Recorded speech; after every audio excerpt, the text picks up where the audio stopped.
here for a conversation with two very, very special people. Dr. Emma Shortis here, Director of the Australia Institute's International and Security Affairs Program. I feel so delighted that we have managed to talk Emma into coming to Adelaide, leaving her two young children at home.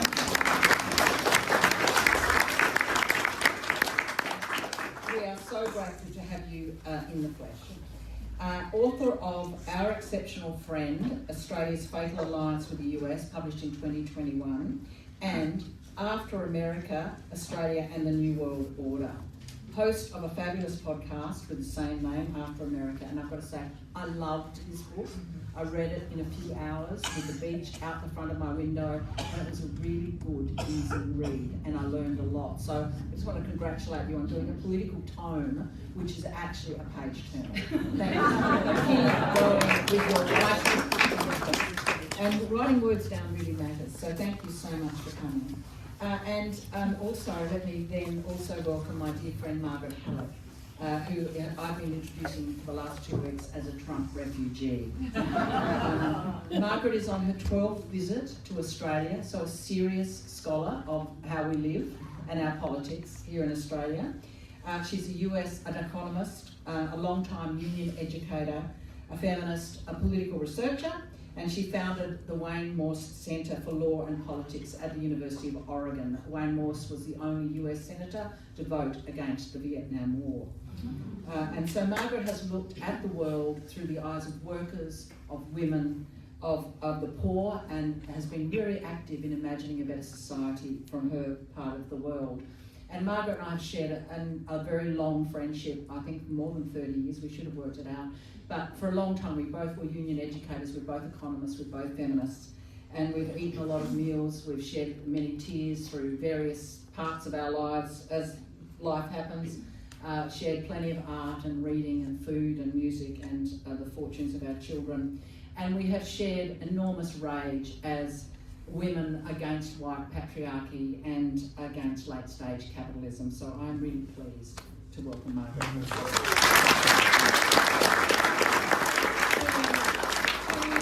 Powerhouses, and how lucky are we to have them here with all of their brains and experience to talk about this very important issue. So I want to start with a question to Margaret. Margaret, you were here a year ago talking at an event just like this in the pub, as I said, about what the Trump election meant for the US. What's it like living in a Trump presidency, as personally? Well, first I just wanted to tell you how happy I am to be here in Australia, and especially in Adelaide. I'm in love with your country and in love with my friendship with Barb, and it's just great to be here. We knew it was going to be difficult. We knew that we had elected, not me, but Americans had elected a person who wanted to make the government his toy and the militia his toy. But immediately, it became much worse than we thought. He started to work to eliminate some civil liberties. He masterminded an internal militia that reports only to him, and they wear masks, and they deport people without any, and citizens too, without warrants. So they're parading around the streets. I'll talk about Minnesota at some point, which was lifted us all up when they finally left Minnesota. And then he became brutal, and the cruelty of his administration is just overwhelming. And those of us that were resisting and opposed from the beginning really just can't quite believe that it's happening. He has become a full-on fascist.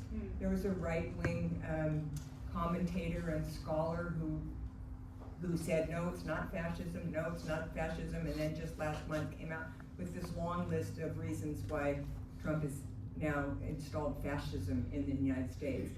So I wasn't expecting to live under a fascist government. It is extremely painful on a daily basis. It's hard to reconcile being, a woman of privilege, and my children are fine, but you can't really be happy. You can't love your country in the same way. So it's quite distressing to live there now. Can you hear all right at the back? Yes. Okay, great, thank you. Emma, let's start, and I think this is a well-informed room about the catalogue of Trump horrors. Your book walks us through the worst, the retreat on climate action, the deportation that Margaret mentions, the cuts to USA, which was so dreadful, the tariff bullying which our countries endured, the continuation of the genocide which Joe Biden began in Gaza, total disregard for international rule of law, the presidential embrace of the strongmen, Russia, North Korea, Netanyahu, Orban, that started the war against Iran. We all know Trump is bad, but in your book you say he never started a war. He's kind of fixed that now, hasn't he? Why do you think he started the war against Iran, and how do you assess how bad he is at the moment? I think the first thing I would say, Barb, is that Trump was never anti-war. There was this narrative leading up to, particularly during the second campaign, about how Trump was going to take America back to isolationism and how he was anti-war, and part of the reason he was so popular was because he condemned the forever wars. That bit was true. Trump was one of the only high-profile conservatives to say relatively early on that the Iraq war was a mistake, and he got a lot of votes from that. But he was never actually anti-war. He was just anti-losing wars. Right? This is the Trumpian narrative that taps into a deep mythology on the right in America, that the United States lost wars basically because of conspiracies of the left, because they were too busy abiding by what the current Secretary of Defense calls the stupid rules of engagement. They were constrained by a woke military, and that's why they lost. Trump, with all of his ego, was always convinced that he could win. He would win wars. And you just had to listen to the way he spoke about dropping bombs, or the way he relishes descriptions of graphic violence, to know that he's fine with killing people. He has no problem with it. He will quite literally threaten genocide, which is what he did last week. And so it's shocking, but it shouldn't be a terrible surprise that Trump has done this in Iran. We might not have thought it would be this bad. We might have thought there were more constraints on him than there were, but the reality is that it is this bad. And it's also that as stupid as you think it is. Like, it's hard to reconcile those two things, I think, but they can both exist at once. He was convinced Iran would be easy. He was convinced he could do a Venezuela. He was convinced with an enormous show of military might that he could win. Anyone with a basic understanding of Iranian politics would know that this was not the case. And people tried to tell him, but of course, with the arrogance and hubris that infuses this administration, he didn't listen. And it now is as bad as we think it is. This is an utter catastrophe for Iran, for the Gulf, for the Middle East, for the rest of the world. But I think this is also different to the other kinds of catastrophes that Trump has unleashed, because it cannot be put back in the box. If Trump leaves tomorrow, which is a possibility, he doesn't know what he's going to do tomorrow. This isn't over. The Strait of Hormuz doesn't reopen. Everything doesn't return to normal in terms of free and stable and open shipping and trade. The Gulf doesn't return to normal. Those sort of unspoken pacts between Gulf countries in the United States, between Gulf countries and Israel, they're all crumbling. And we don't quite know what that will mean. It is as bad as we think it is. One of the things you write in your book, and this was before the war, was that Trump loves violence. What is that? Where does that come from? And what led you to say that? This story, his backstory was that he was a violent player.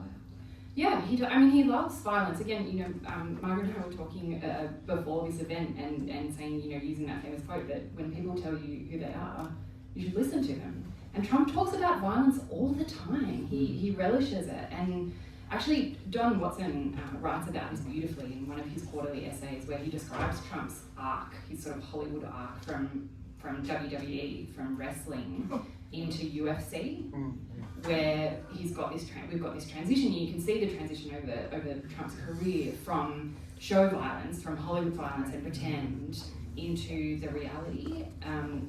And he loves it. I mean, this is a president that's holding a UFC fight on the lawns of the White Just House. explain UFC. Sorry, Ultimate Fighting Championship is what it's called. I don't know. So UFC is kind of like hand-to-hand fight club thing. Hand-to-hand combat, like shirtless men like beating each other to a pulp. And a lot of the right-wing, the sort of manosphere podcasts have emerged out of this. So Joe Rogan kind of comes out of this universe, and it is part of that kind of almost like incel, white, hyper-masculine culture that Trump tapped into and mobilized as part of his movement. You know, it comes out of the darkest depths of the internet and onto the lawn of the White House. And I think what we missed with Trump is the sort of showmanship of that and his relishing of that kind of performance of very real violence, but still a performance of it, and tried to draw these kind of arbitrary lines between Trump's personality and how the United States behaves in the world. And I think we try to do that all the time, particularly in Australia. We try to separate off domestic US politics from the capital A alliance or what the United States does in the world. But with Trump and the force of his personality, you can't do that. And he loves violence. You can go back to his first administration and watch the tapes of him talking about dropping bombs on Afghanistan and using the biggest bombs in the history of the US military, and he was the one to use them. He loves being able to say things like that. He loves being able to say, I've got a big red button and it works better than your big red button. He is that straightforward, and he loves violence and he loves dominance. Margaret, you wanted to add? Yeah, I just wanted to say that he's a deeply immoral person, and when he came to office, he hired all sycophants, so he has no constraints, and he's a malignant narcissist. So when he started domestically with these campaigns, and they all worked, and he got praise for them from the right wing. And he just kept going. Oh, well, this military is great. Look at me. He has the most powerful military in the world at his fingertips. But he doesn't understand global politics, obviously. And so I think that the breakout to international imperialism is kind of just like he stepped. Oh, this is fun. This is good. This is working.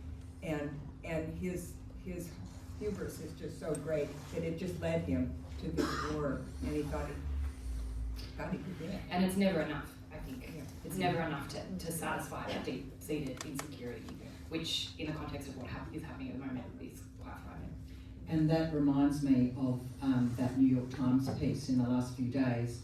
What were the names of the journalists, Margaret? Maggie Hagerman and Joseph Swan. Jonathan Swan. They wrote a piece about what actually happened, in the war room, and the way in which, having over several meetings, I'm going to be paraphrasing crudely, but really worth reading, and she's doing a book out of it, about how in the end the room says, follow your instinct. We back you to follow your instinct, and it's that compliant, that people falling into and thinking you won everything bizarrely. We'll just keep backing you, even those who were in the room initially opposed to the war, or more reluctant to support it from the military and J.D. Vance himself.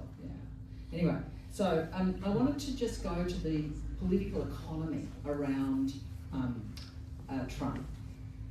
I genuinely want to know the answer to this. Is Trump mostly in the service of the billionaires and big US capital, or is he in pursuit of his own and his family's personal wealth? Just a grifter. Is he a grifter, or is he in the service of American capital, big American capital? That's a great question. I'll say both, and you can explain. I think first and foremost, Trump is in it for himself. He's so clearly only in it for the grift. That is what he is so good at. And I think you can see that.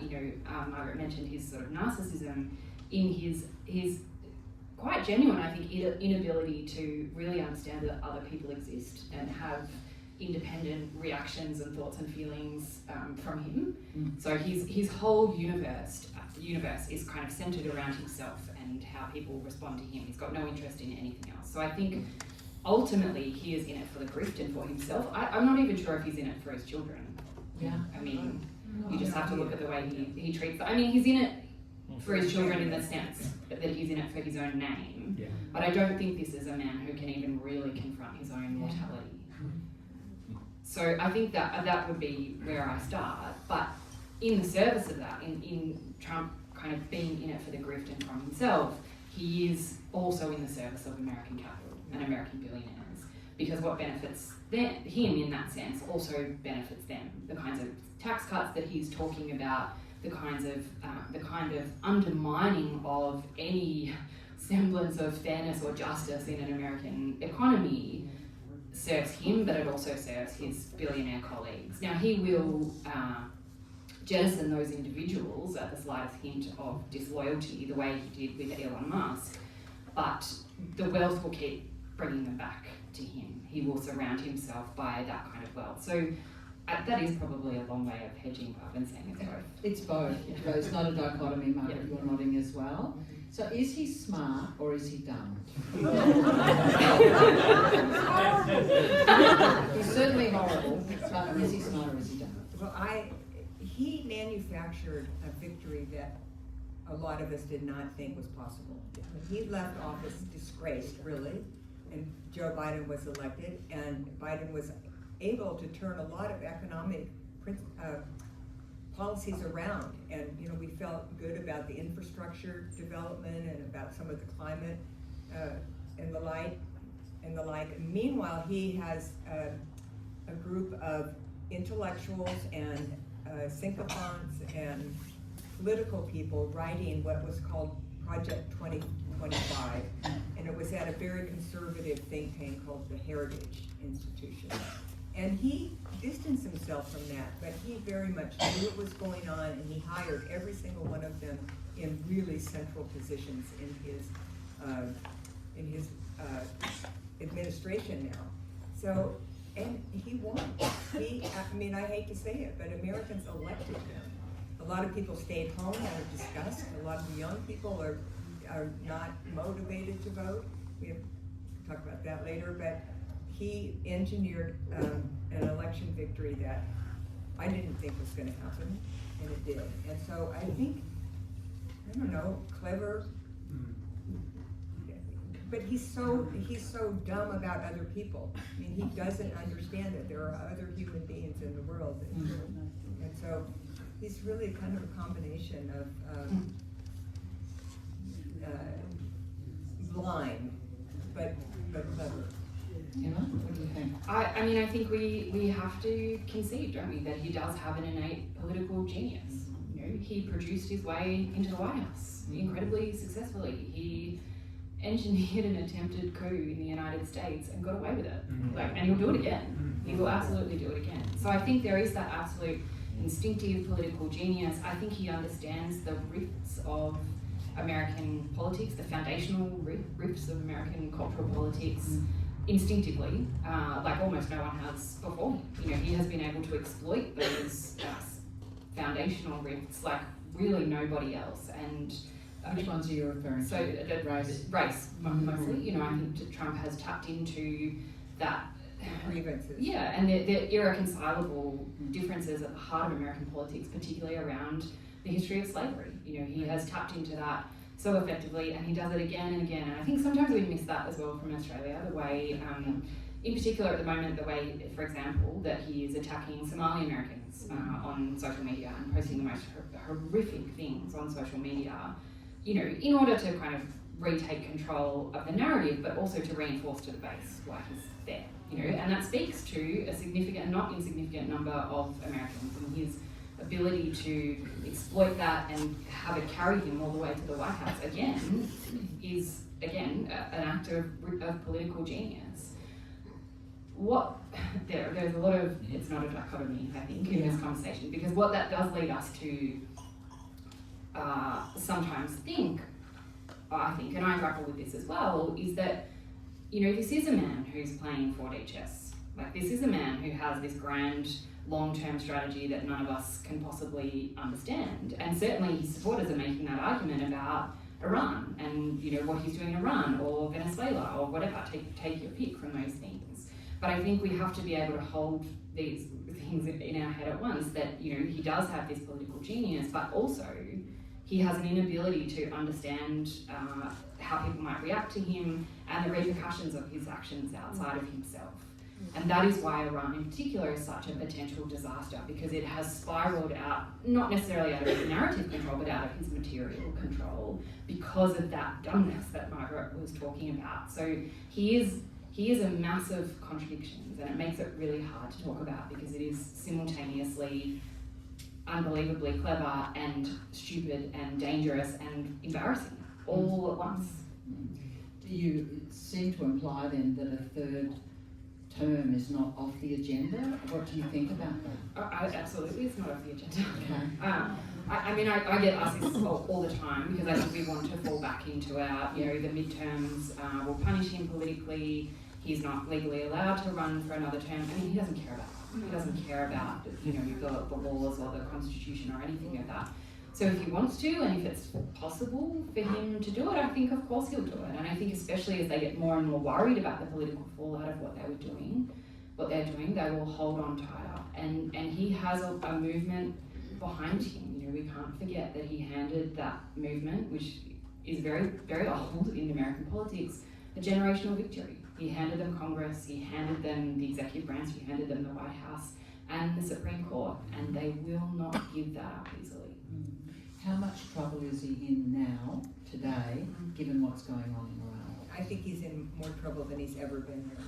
I think he's flailing and he's panicking, and his mental state is declining right in front of everyone. There's a large number of people that, the Democrats just today introduced a bill to have an independent assessment of his mental state because they think, he's really just sinking. I mean, every Sunday he freaks out, and until his staff gets around him or something, I don't know.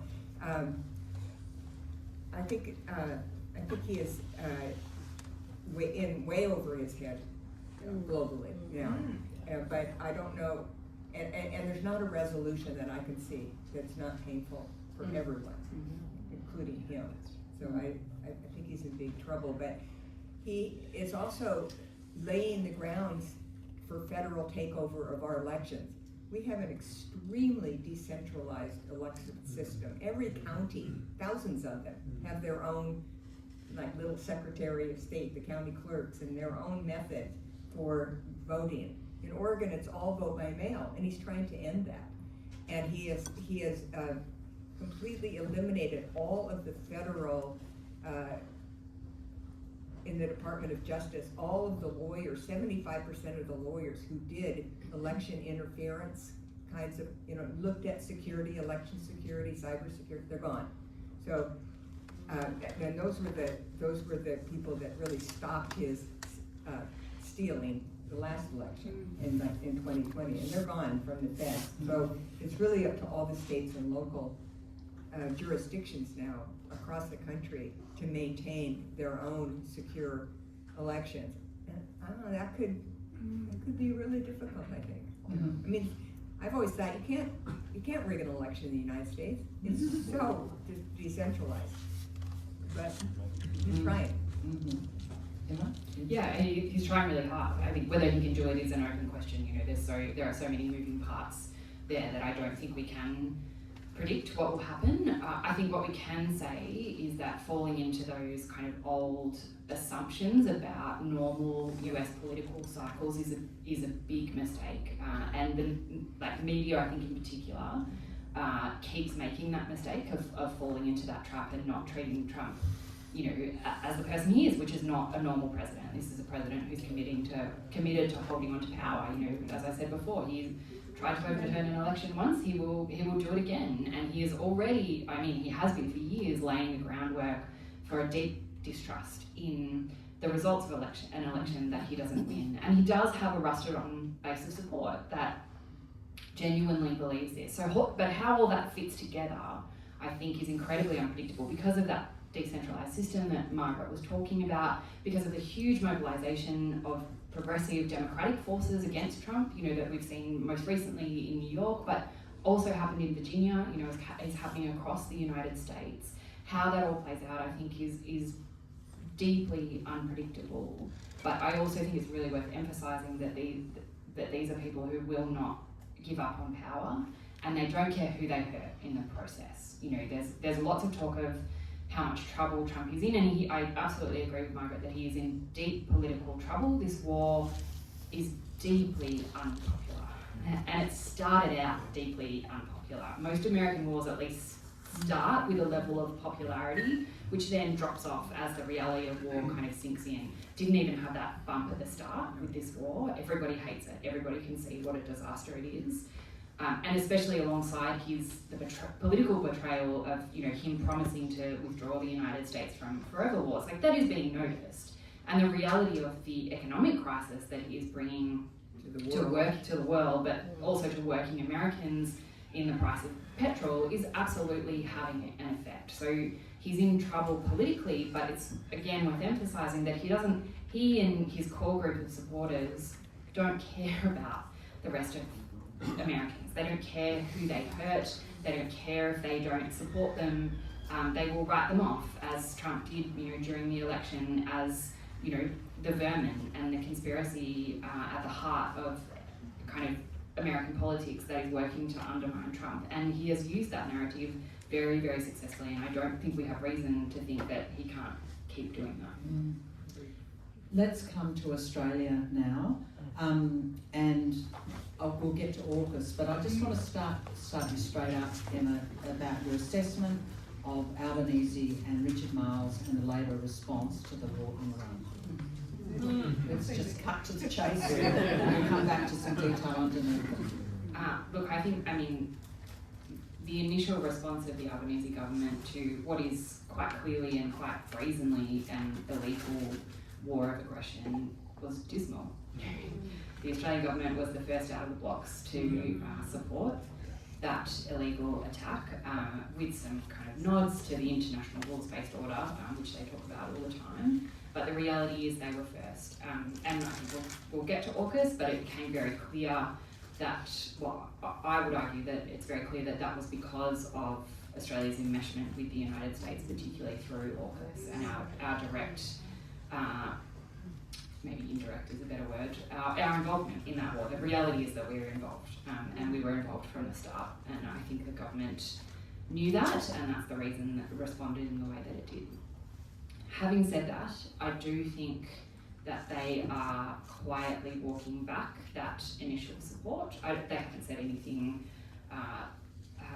particularly strong, I don't think, about it, but they are being quieter about it. So I think that support has been very quietly walked back. You know, there's more talk now from the Foreign Minister and the Prime Minister and the Defence Minister of de-escalation, as they describe it. But I also do think it's quite extraordinary for, you know, a Labor Prime Minister, when asked directly about the President of the United States threatening to commit genocide, and in doing so implicitly as well threatening to use nuclear weapons. Because how do you obliterate a civilization never to return overnight? You do that with nuclear weapons. You don't do it with conventional weapons. And the Prime Minister, the best the Prime Minister seemed to be able to muster was that that was inappropriate language. Could have said it better. Yeah. Now, I think that support is being quietly walked back in response to community sentiment. I think the complete, the jarring separation between where Australians are at on not just this war, but the Trump administration in general, and what the government is doing is becoming more and more apparent. And I think potentially the Labor backbench, the entire Labor caucus is getting a bit worried about that. There were reports that Labor backbenchers in particular were pretty concerned and had pretty deep moral concerns about the government's immediate support for Trump and Netanyahu's illegal war on Iran. So I do think there is a shift underway, but it is far too slow, I think, given the gravity of the situation and just how dangerous it could get. And there's so much more that the government could be doing in order to shore up Australia's interests. Yeah. I just want to say at this moment, thank you to all of you for your taxes in forthcoming years to finance AUKUS, the $370 million. Thank you for every dollar that you are contributing, which won't go to our children's housing, health or education. And Margaret, thank you for bringing the news that every American understands what AUKUS is. Do you want to just tell us what Americans really think about AUKUS and their level of knowledge? Yeah, I was telling Barb the other day that I do not know a single American, including my congresswoman, who knows what AUKUS is. Yeah. It's just a little tale out there, and I think Trump, he was asked the other day, you know, because he's been briefed on it. And then he asked, well, what about AUKUS? And he says, what's AUKUS? So it's free money. exactly. So that's why he liked it. I mean, last year I said I think he's going to like AUKUS, and he did. You know, and he did like it. But well, you know, it's money down the drain, as you probably. Yeah, No. 5 billion of it, which you're never going to see again, and something like over 4 billion to the UK. I mean, this is just an incredible. So tell us your take on the way things, and your book is very clear about the stages in AUKUS, the potential for rip-off at every one of them, and the massive loss of autonomy, which is absolutely evident and increasing these recent weeks. Tell us what we're really up against. Absolutely. I mean, Loss of sovereignty. AUKUS is a disaster for Australia. From whichever direction you look at it, I think whether it fails, it's a disaster. Whether it succeeds, it's a disaster. The implications are enormous, and this is the biggest change in Australian defence policy in decades. It will be the biggest international transfer of Australian sovereign wealth in our history. And it's worth remembering that, you know, it was sprung on us overnight. Yeah. You know, we had no consultation, no conversation. The people in Parliament weren't even given advance notice of what was happening. You know, I think the opposition got maybe 24 hours, if that, to consider it. No caucus. No caucus discussion. I think there are about 18 people who are aware of this deal and involved in the negotiations before it went public, which is an extraordinary thing to happen in a democracy.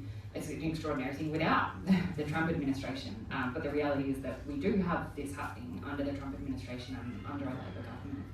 So I think, you know, we can talk about the ways in which the policy itself is a disaster and the way that, you know, failure is baked in materially in terms of how we actually achieve this dream, this total dream of having, Madmen, I think, of having nuclear powered submarines in Australia. You know, we can talk about the fact that the US isn't producing submarines at the rate it would need.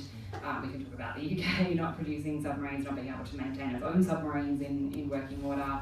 We can talk about the fact that this deal would require the Australian Navy to operate 3 separate classes of submarines at once, and the likelihood that we just won't get them.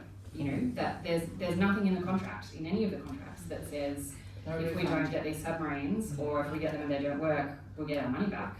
And they're kind of the military of the past as well. Yeah. That's exactly right. So it's disastrous in that sense, but I think probably, you know, where my mind and my research has been on this in the last couple of weeks, Barb, is around the catastrophic loss of Australia's independent sovereign decision-making power.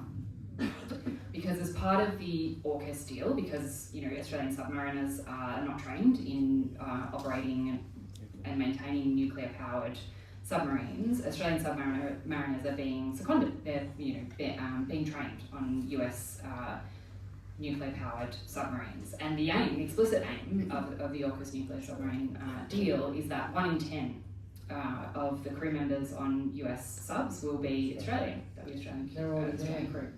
And they are already there. And Bar's colleague David Shoebridge has done some really extraordinary work on this in Parliament, but immediately when the Trump administration struck that Iranian ship in off the coast of Sri Lanka, questions were raised for Australia, and over the course of a few days, after some opaque language from the government in Parliament in response to questions from Senator Shoebridge, it became clear that there were in fact 3 Australian crew on the submarine that attacked that Iranian ship a long, long way from the actual conflict. Sunk that ship and killed several people and left the rest to drown, which is against international law. Again, not that Trump cares about that, but the Australian government says that it does still care about that.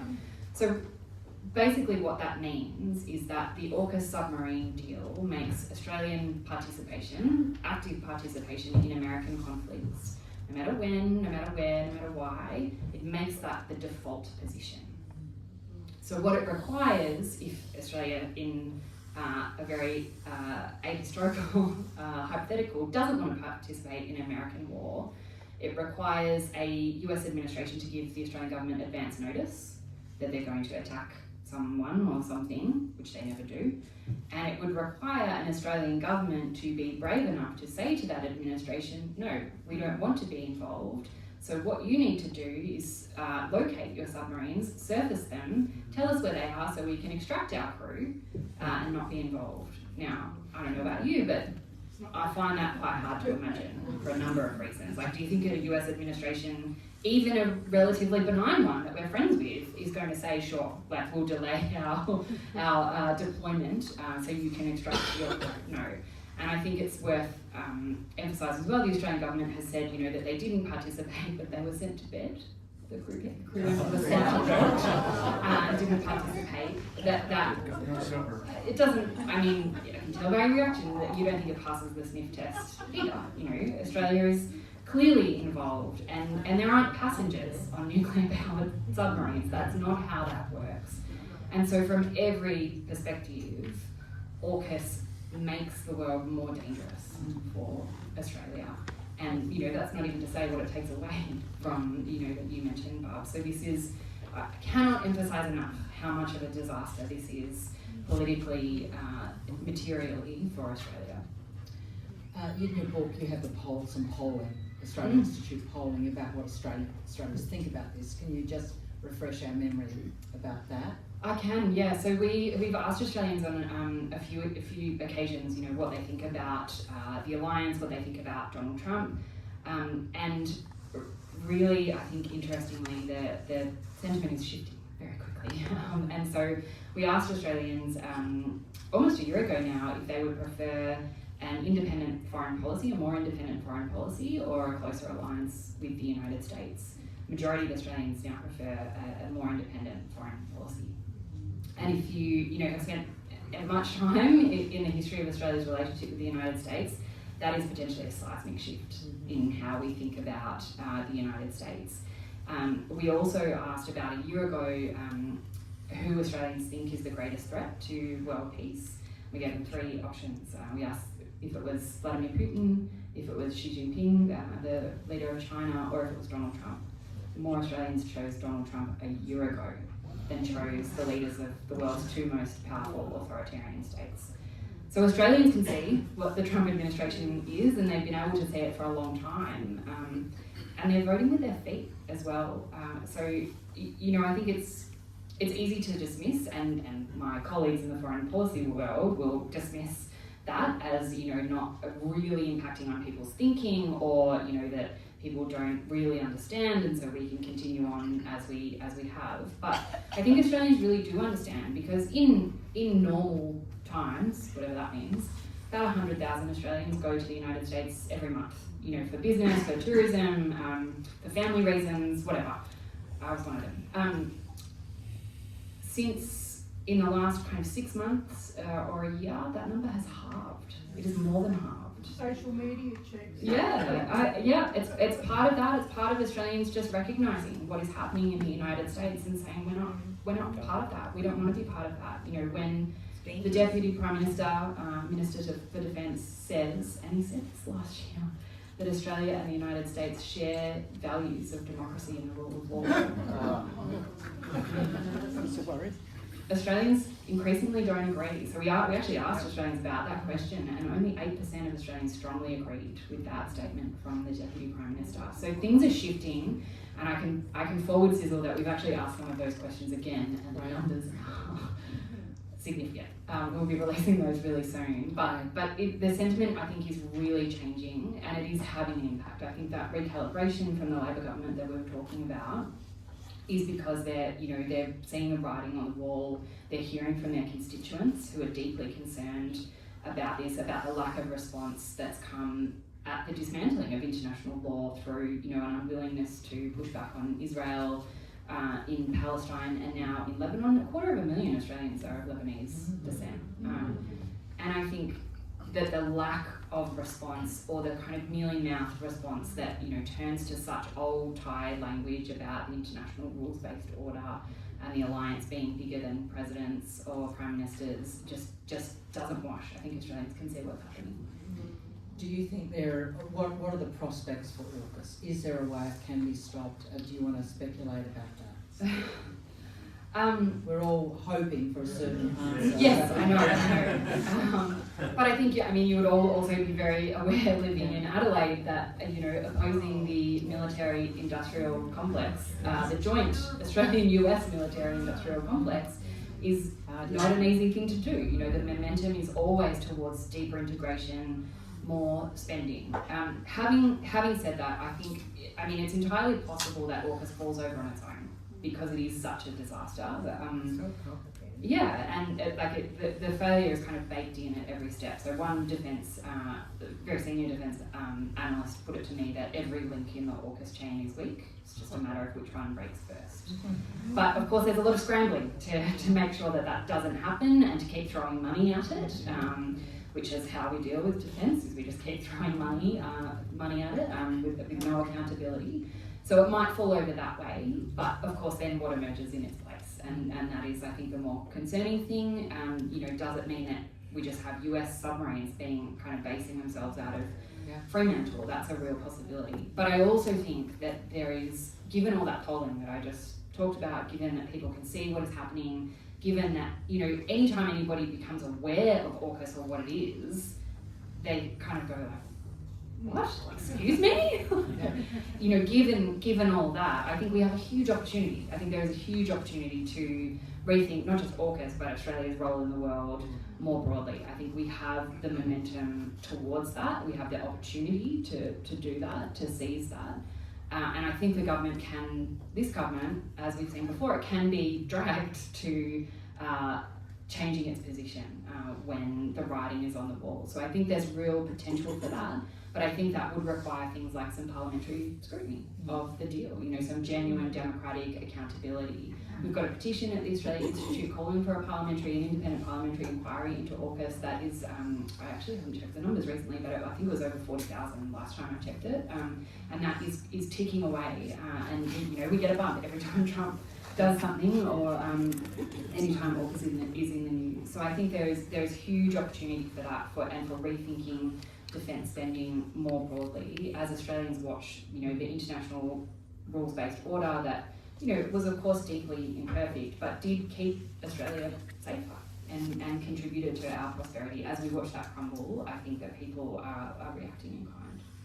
I'm interested in the relationship between democracy and the people's views and foreign policy and war. I think, for example, about the parallel example of gambling. Almost all Australians, it's a huge number of Australians want reform on advertising on gambling, and it has very little impact on effective response. What would you say about the polling data and whether it actually shifts a government position? And the same in the US, Margaret. I think there's a lot of Americans very unhappy about Iran, and if you polled it, I don't know what it would show, but do governments respond actually to what people think, or just plough on? Great question, Bob, and I don't have a good answer.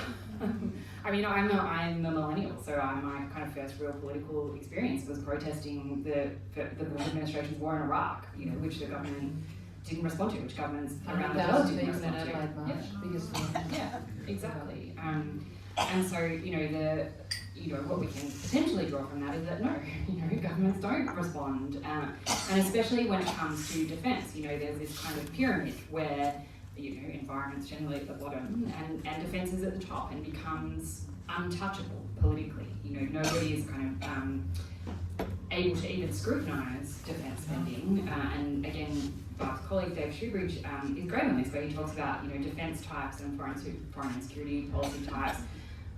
With insiders, we'll always talk as if there's secret knowledge. There's all this secret information that you don't have, and so you can't possibly have a say in, how we conduct defence policy because secrets.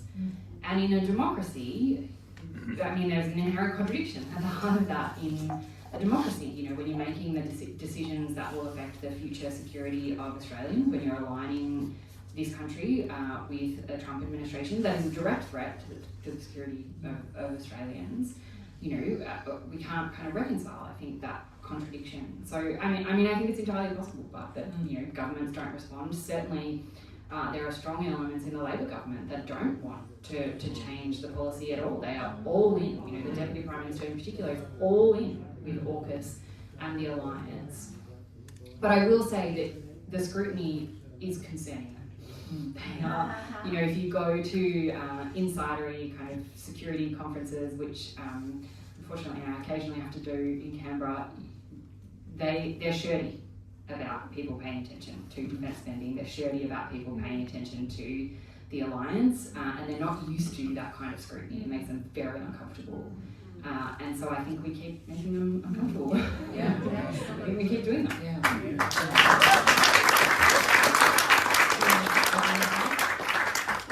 I don't think Trump really believes the polls that are being taken. You know, because this war is deeply unpopular, and people are very upset. He was elected because he promised to take care of inflation and not to endanger us with more wars, and he has completely gone off that. And people that disagree with him, there are people leaving the government and they immediately go into the lunatic, low IQ category for him. And then he talks about them in that way. You know, these really brilliant people, so low IQ, lunatics. It's all the left. They just hate the left. And they think that it's the left that has gone too far with things, especially civil rights, diversity issues, trans issues, all of that, and they just will go back and just focus on that again and dismiss anyone that just disagrees with them. Just, it's stunning, really. So I think that, though, he's on a track now where he's not going to be able to dismiss the kind of resistance that seems to be building. Things are changing. The election in Hungary, the absolute horror of his midnight raves and the promise of genocide, I mean, that's just a step too far. Clearly a step too far. So I don't know how it'll play out. He's wormed his way out of lots and lots of crises, but yeah, he's not responding to the polls. That's the question. And I think, once again, we have to say to taxpayers of Australia, thank you for your assistance to the military-industrial complex. We, Australians, we have a sovereign fund, wealth fund, which was fuelled initially by the sale of Telstra, privatisation, to fund initially the retirement incomes of public servants, Commonwealth public servants. It's now over $250 billion in the future fund. It's your money. And it includes investments in Palantir and in the very big armaments companies. So you are making a contribution, and it's so vital what you're both saying about active democracy. I ask questions in estimates every 6 months, as does David Shoebridge, about why are we putting millions of dollars into Palantir? It's waging genocide. It's part of the machinery that is, you know, really breaking every possible international law, and we need to hold our government to account on the way it uses our money for its investments. And if you look at who's winning at the moment in terms of international capital, you just watch the share price of every company that's invested in that armaments industry, which is huge. I have the finance portfolio in the Greens. I'll stop in a minute, but I ask a lot of questions about our spending on consultants and the outrageous waste of, once again, your money, thank you, but way bigger spend, many times bigger than anyone's in the Big Four, is in the defence portfolio. And exactly as Emma has said, our oversight is minuscule on that spending. Indeed, the crossbench has particularly, I'm talking about all the independent senators and the Greens, have very limited access to understanding what is going on inside this monster black box of spending. So it is a really important issue for us who believe in democracy. But I want to come... Let me just add that Trump just released his budget proposal for the upcoming year for $1.5 trillion for the Defense Department, which is like 50% again more than they have ever. $1.5 trillion in 1 year. And there is no way that what has unfolded in Israel would not have happened without that absolute pipeline of weapons across to Israel, financed by American taxpayers. So I want to ask you, Emma. In your book, I want to quote you. For Americans, the America we thought we knew is over, and it isn't coming back. For Australia, the question must be, what does our world look like after America? How might we shape it for the better? Give us your answer. We can't hope for the midterms, we can't hope for relief. You're saying it's different. What do we need to do? Yeah, well, I think I think we all agree that this can't be undone. Even if Trump disappears tomorrow, the United States is a radically different place, and even the rebuilding the trust that it has so catastrophically broken is going to take a long time if it ever happens. And I don't think Australia can afford to wait around to see what happens, which appears to be the policy of government at the moment, to just wait Trump out, to kind of put our heads in the sand and be really quiet and hope that he doesn't look at us, and that we can just get through it that way.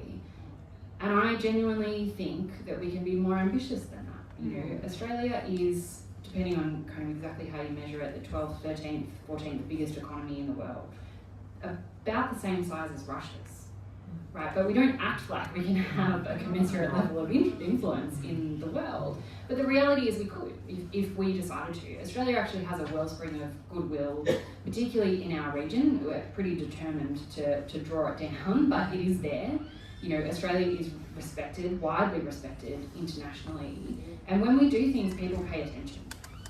When the Australian government very belatedly recognised Palestinian statehood, for example, other countries paid attention, and we gave other countries cover to take similar steps, because we are big and we do have that kind of power, we do have that kind of agency when we step into it. There are, I think, close to 100 signatories now of the treaty to ban nuclear weapons, and so many other big states are waiting for Australia to also sign. If Australia signed that and ratified it, that would tip over so many other countries who do respect Australia and the weight that we bring, the respect that we bring to that, because of a historic role that Australia has played in building up the institutions and the practices of international law. Australia played a critical role in the development of the United Nations Charter. And that memory is still there, people still remember that. And I think leaning into that history, to our economic power, to our cultural power, to our diplomatic success and our success in peace building is entirely possible. But our governments have to make the choice to do that. They have to make the choice to take risks. It is risky to stand up to Donald Trump. I don't think we should pretend that is easy or that we know how to deal with him, but we have hundreds of ready allies across the world who are also grappling with this problem. And I think Trump keeps telling us that. So he stood up in a press conference a couple of weeks ago and was berating America's allies for not helping him in Iran, and he was like, all of NATO, South Korea, Japan, Australia, they didn't help. And in all the I get lots of media inquiries, and in all the media inquiries it was like, what do we make of Trump singling out Australia? And I keep saying, well, he didn't single out Australia. I mean, he named Australia, sure, but amongst a very long list of other countries. And what all that demonstrated is how isolated the United States is, how isolated Trump is, and how we have this array of allies who are willing to work with Australia to build something out of this chaos. Because that is the reality that we're facing, is I don't even want to say rebuilding, because that implies doing the same thing again, but creating a new system of laws and institutions that can help to, I guess, rebuild peace in the world, peace and stability in the world. Like, that is the magnitude of the task that is ahead of us, that Trump has created for us. And I really genuinely think that Australia, with our allies, is up to that. And we're starting to see signs of it. The Australian Foreign Minister met last week with 40 of her counterparts about the Strait of Hormuz and how that might begin, how we might begin a process of re-establishing the free movement of goods in the world. That initially was, I think, convened in response to Trump's criticism about allies not doing enough. What it did was demonstrate that it's possible for allies to come together and circumvent Trump entirely, and work outside of him and recognise that he is a wrecker, and that we need to build institutions that are strong enough to withstand that kind of wrecking. So the allies are there. I think the Australian government needs to do the work of cultivating them, and rebuilding trust from the Australian perspective will be difficult, but it is entirely possible. That is going to require, though, a total recalibration of our relationship with the United States. So all of this is possible, and I do think that this is a moment, a very rare moment in Australian history where that is possible. Opportunities to rethink our role in the world, to rethink our relationship with America don't come around very often, and we've got one now. And it's unavoidable. Yeah. I think Americans are waking up to this realization that he's destroyed what we very much helped create, which was a long-running rules-based order, which was I'm no fan of U.S. hegemony. I've been a critic. I'm a left-winger, but there was an underlying set of values under that system that is now is not being paid attention to at all by Trump. He has no morality. He has no regard for individuals. He has no humanitarian instincts. And the United States has made a lot of mistakes, but basically a lot of the work that the United States has done in the world is to keep oceans free, and to have security agreements with other countries. And now he is just saying, go do it yourself. He is just, telling you that you are on your own. He keeps saying, well, if we were attacked, no one would come to help, which is not true. People always have come to help. But he also says, and if you're attacked, we won't be there for you. And it just breaks my heart to say that, given the history that we all grew up with. But that's just the truth of it right now. Can the international rules-based order be re-established? Well, something needs to be re-established, but it won't look like the UN Charter with the kinds of NATO being a central part. We're separating from NATO even. So, Emma, in your perspective on the rules-based? I think it can. I think it absolutely can. Whether it is a different question. But I think, to Margaret's point about immorality, I think that's a really important one, because we talk often about how Trump has destroyed the international rules-based order, and I think that's true. But he's done, or he's attempting to do worse than that. What he is doing is destroying the fundamental moral principle that underpinned the international rules-based order. that's what I'm trying to say. Yeah, I think that's exactly what you were saying, that that killing is bad, that killing people is immoral and should be avoided where at all possible. That is the motivating principle for the establishment of the United Nations and the international rules-based order as we know it. I think that the question of whether it can be re-established, I think that's where the answer is, because I think what this moment is demonstrating to us is that, most people don't want to live in that world. They don't want to live in a world that Trump and Pete Hegseth are attempting to create, where killing is indiscriminate and might makes right and violence decides who has power. Most people don't want that. Most people appreciate that, rules like the ones we have, as deeply imperfect and unevenly applied as they were, do help to make us safer, and that we can make better rules and better institutions. So I think that's where we can find our optimism when we so desperately need it, and it's so hard to find, is to remind ourselves that most people don't want that world. Yeah, and it's really important that you move in that direction, because the direction that Trump is taking us is not just to the 19th century, it's really to the 18th century.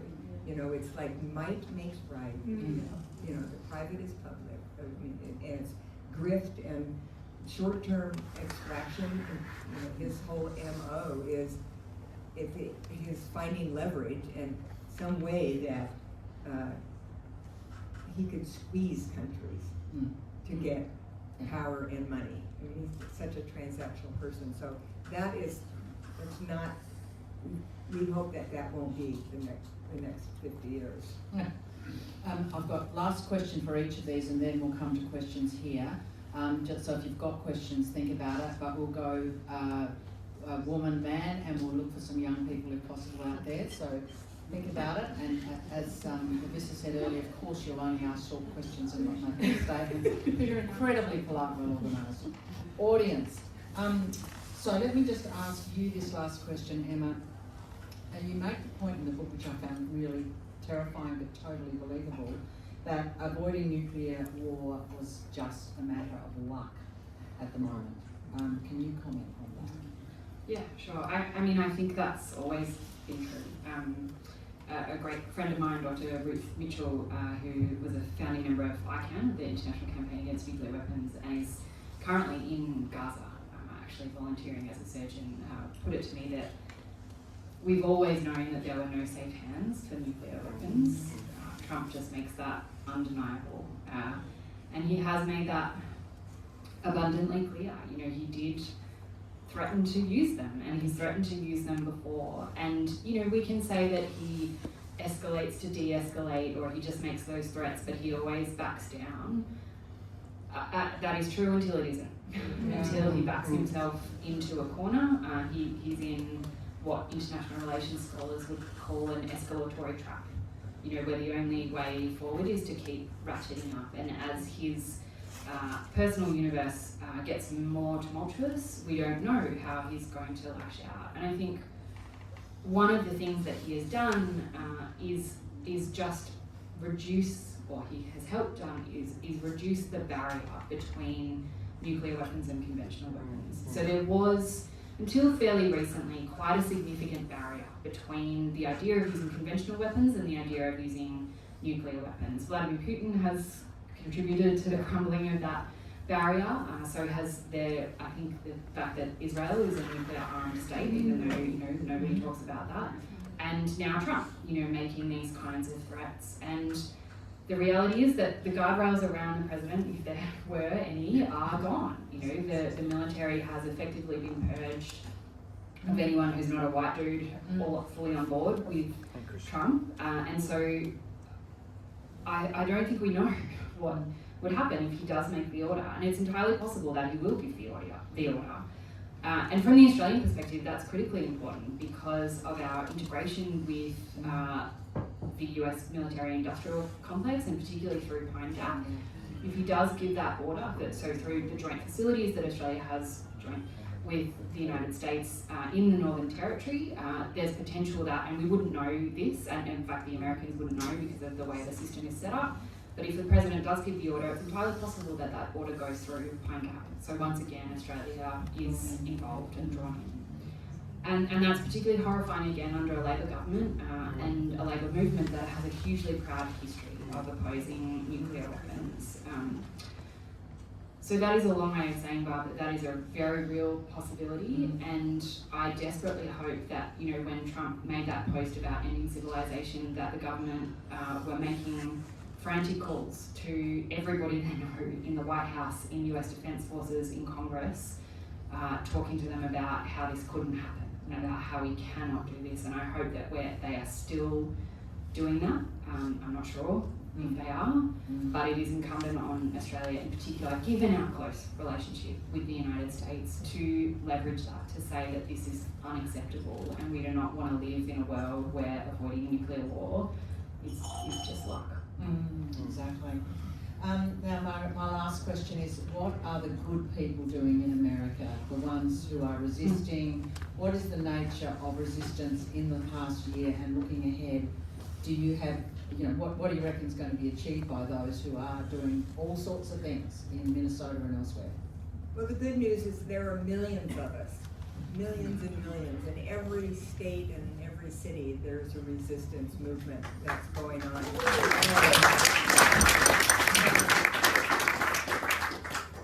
We don't have a third party, so people like me are stuck with the Democrats. And, we've been critics of that, but now we really need to come together. Trump has very successfully demolished the checks and balances on which the American government has lived for really 200 years. He is ruling by executive power. The Republican Congress, the House of Representatives, and the Senate goes along. We call the head of the House of Representatives the Squeaker of the House, the Speaker of the House, and the Democrats in charge of the Senate. They just have disbanded the Congress for the entire month of February and March. They did not meet. They were not in Washington, D.C. They were out traveling, and they refused even to meet. The Republicans refused to meet with their Congress people because the town halls were getting too disruptive and people were yelling at their representatives. So there is a lot of discontent. The problem is organizing that. We don't have Greens, and so it's very, we have these rallies, but the rallies are not what I would call the organizing model, where you come out with a list of things, of people and what they're gonna do and what the impact's gonna be. It's just that they're, people out in costumes and frog costumes, and it's fun, and it makes us feel good for an afternoon. But that's not gonna cut it in the end. Minnesota gave us a huge uplift because they took a lot of fighting from Trump's paramilitary group called ICE, in customs enforcement, immigration and customs enforcement, and they organized block to block to block, and they coined this term neighboring. They weren't resisting, they were neighboring. They were taking care of their neighbors. So white people were going to the Latino groceries and taking that to the families that were sequestered in their homes because they couldn't, it was too risky to go to the store. It was too risky to take their kids to school because many times, many parents were taken out of the cars at elementary schools as they dropped their kids off. And then, there's that picture of that 5-year-old boy who was a citizen with his immigrant father and detained in these horrible conditions in these giant warehouses that they are building.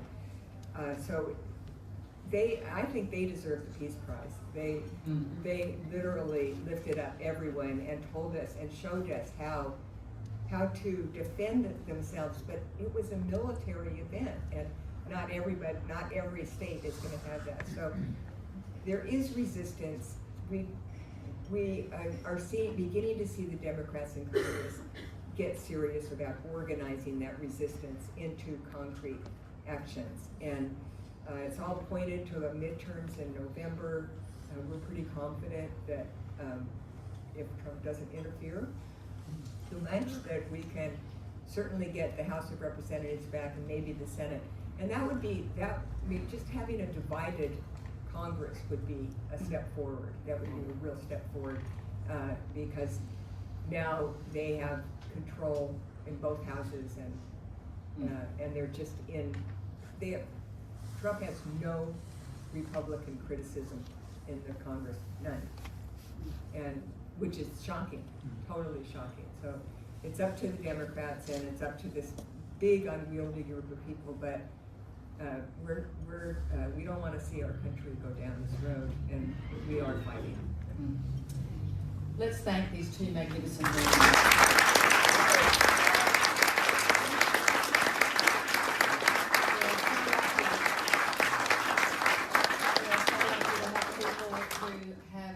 these smarts and all this historical knowledge and institutional knowledge that you bring to this conversation. So thank you. We're going to go to some questions, and we've got one here. Okay, you go, and then we'll find the next one. Perhaps to give us some hope, do you, what you might see as an alternative rule-based order like that? Like I put a lot of hope into Europe.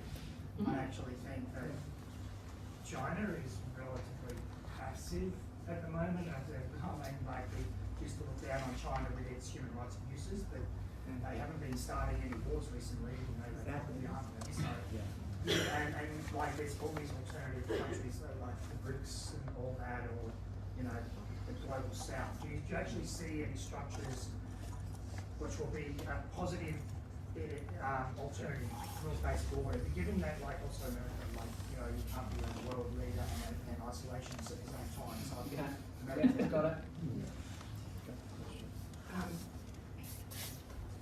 I think that Canada sort of led the way with the middle powers. They just completely, they don't come to America anymore. They are really distancing themselves, but so is most of the NATO countries. And I think that unfortunately, all of these security agreements are going to need to go one by one until you can get that mass and enough nations in one place that can agree on a new path. But that's totally possible, and those meetings are happening. Those meetings are happening. So. Yeah, no, I think Margaret is right, and I mean you rightly identified the European Union. I think which can serve as a model. You know, those were existential enemies that came together and integrated their economies and have successfully prevented war in Europe, like intra-European wars, of course, not including Russia, for decades. And they've done that through cultural integration, through the slow work of diplomacy, through integrating education institutions. And so there are lots of models I think that we can follow in that sense.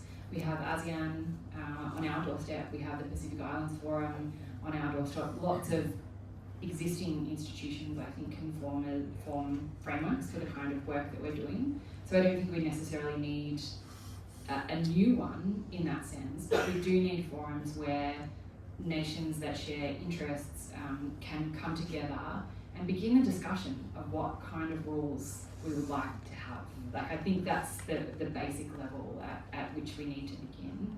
And again, I think we're entirely capable of it, and those conversations are starting to happen. But there is still a reluctance, I think, to face or to, as Mark Carney put it, to name reality.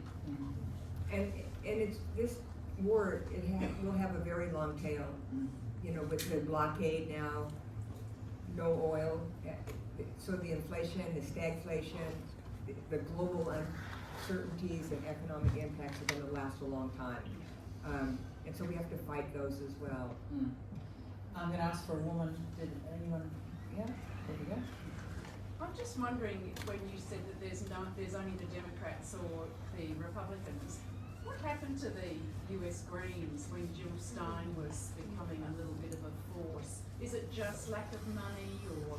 No, it's the structure of our voting system that the two big parties end up with their two candidates, and so a third party just takes away, you know, if it's a progressive, it takes away votes from the Democrats, and so I think most people don't support that. If we had a parliamentary system, if we had preferential voting, if we had mandatory voting, if we had your system, we'd be a democracy.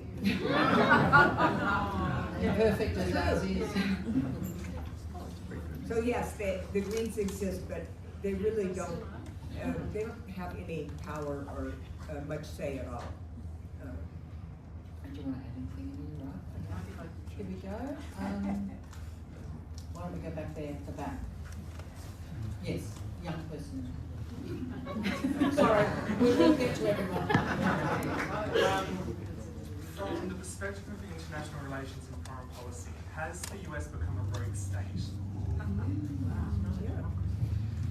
I mean, yeah, by all definitions, I think that is probably, it's certainly, I think that's the way it should be treated by its allies, by its traditional allies in particular. And I think there's a real reluctance to see it in those terms. Certainly, if you put that to foreign policy pundits in Canberra, they would scoff and be horrified. But I mean, sometimes I think we need to distinguish between a presidential administration and a nation as a whole. I think the Trump administration has gone rogue and is out of control. I don't know that the rest of the United States has yet followed. But foreign policy types don't like to distinguish between the two things. But certainly Trump is out of control. I mean, he's totally out of control. I mean, he threatened Greenland again just the other day. You know, like the United States is literally threatening to invade its own NATO allies. It's a pretty rogue move. And this war is illegal, if it matters. Okay, yeah, back there. That's you? Yeah. Sorry, Thanks. I can't, it's you. Okay. Firstly, thank you for such an intelligent and erudite discussion. It's fantastic.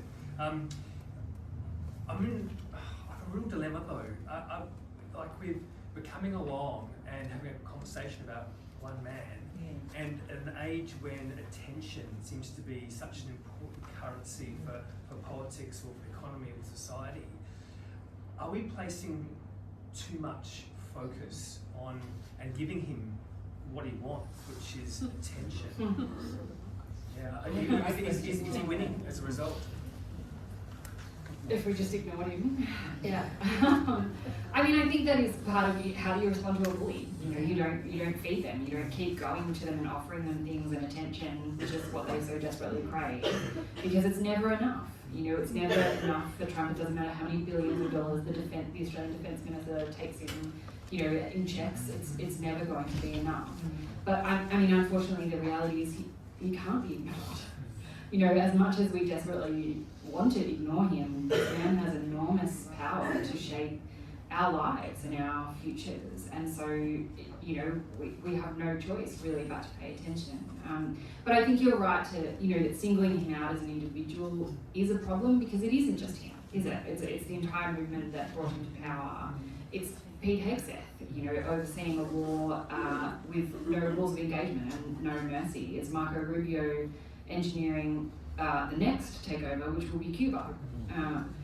So it's all of these men, mostly men, that are part of a movement, and I think that's why we were sort of both arguing that Trump disappearing tomorrow wouldn't fix it, even if he wasn't taking any of our attention. That movement is still there. What he has done is still going to be there. So that's a really unsatisfying answer to your question. I'm sorry.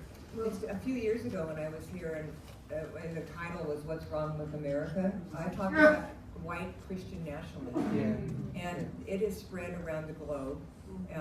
The far right is growing. I think this is a big hiccup for that movement and the loss of the Hungarian election. I don't know. It's impossible for me to ignore this man. He has wrecked our country. It is a challenge to our politics and our political analysis on the progressive side about, we look to structural factors, we look to the nature of capitalism, we look to the engine of accumulation. And I do think there is the big shadow of inequality, including in our recent state election, the people who are just withdrawing, the young people who are not voting. It was so angry also about what's happened in Israel. So many young Americans who didn't vote because they're Palestinian or sympathetic to Palestinian. There are lots of shadows in there structurally. It's not just one person, but you can't ignore him, Margaret. You're clearly making that point. I just want to see if there's another woman, because we have a couple guys. Yeah, go.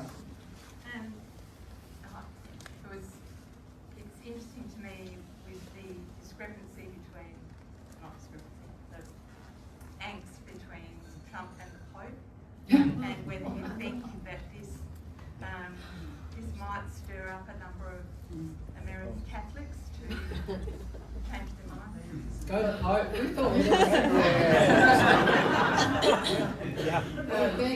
his biggest backers are evangelicals, and they are kind of mixed on the Pope. They are. But I think, I mean, the man is ludicrous, taking on the Pope, really, you know, and he just, like we were talking, Barb asked me the other day, does flooding the zone work? And I said, yes. He absolutely has a new problem, a new thrust. He and his minions, literally minions, and it's incredible. Every day there's something new. A war of distraction. Yeah, so you can't keep up with the last set of outrage because the new one's overwhelming you. Do you want to add any more, Shannon? No, just to observe how ridiculous it is. You know, everything is terrifying, he is awful, it is also so embarrassing. I can imagine the Vice President of the United States mansplaining theology to the Pope. What timeline is this? So, how do we stop it? I mean, we can't just close our eyes and hope it goes away. It doesn't sound like that's going to work. And we've had the results that we've had in the recent state election. How do we stop the rise of far-right populism?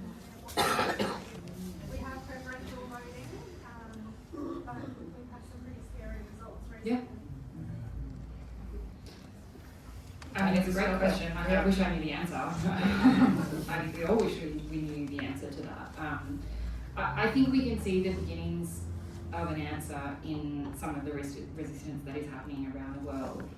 We mentioned New York earlier, we've mentioned Hungary, and all of that is born, I think, out of grassroots organising, of course, but also political leadership, and I mean that in the plural sense, not necessarily of like individual saviours, but of political leadership that offers a genuine alternative vision for something better for people. I think the mistake that Democrats, like senior Democrats in particular, keep making is thinking that opposing Trump is enough. You know, pointing out his obscenity or his stupidity or whatever it might be is enough to just be not Trump.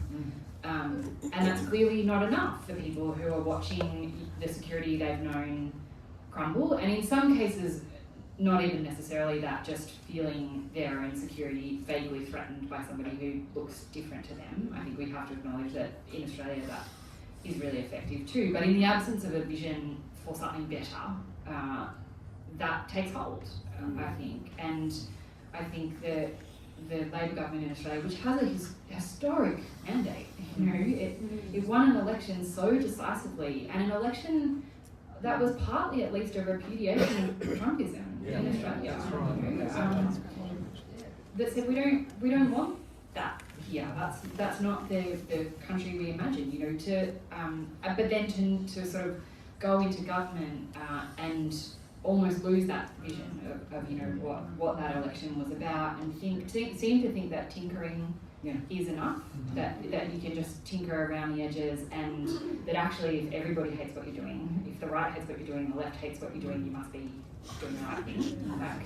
That seems to be the attitude. But of course all that does is shift the centre, keep shifting the centre further right. But there are antidotes to that in New York, where that kind of sewer socialism is really genuinely appealing to people. So I think there are hints there, but of course I don't have the answer. I think we are, and I think you said it earlier, Emma, that we are at a very important moment politically, and I think the tinkering that we certainly see in the Federal Labor Party and at state level also, despite massive mandates, is a real concern, and we need a politics which challenges that fundamentally. We are in a world now in Australia where fairness is out the door.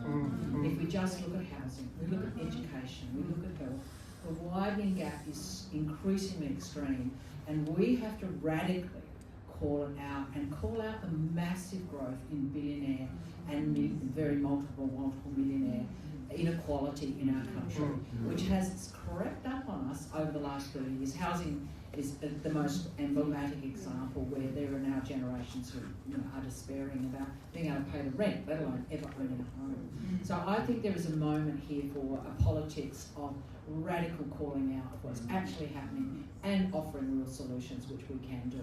And I think that falls to us in the Greens. I speak as a Green Senator, but I think we need to go more broadly and grow our movement and to speak to those in One Nation who are feeling the effects of that inequality, and it's affecting them and the children, and they can't see a way forward.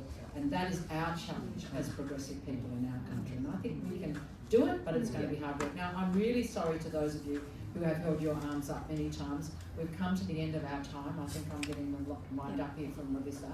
But I want to say thank you so much for your really clear attention to every word that's been said here. And I really want to thank my staff and the fabulous Greens organisers from our party office and around the traps who have been here to make this event happen. But I especially want to thank you, Margaret, for bringing your experience and your very personally felt analysis. And Emma, your work is invaluable to us. And I also want to acknowledge the work of the Australian Institute. We're going to send your work.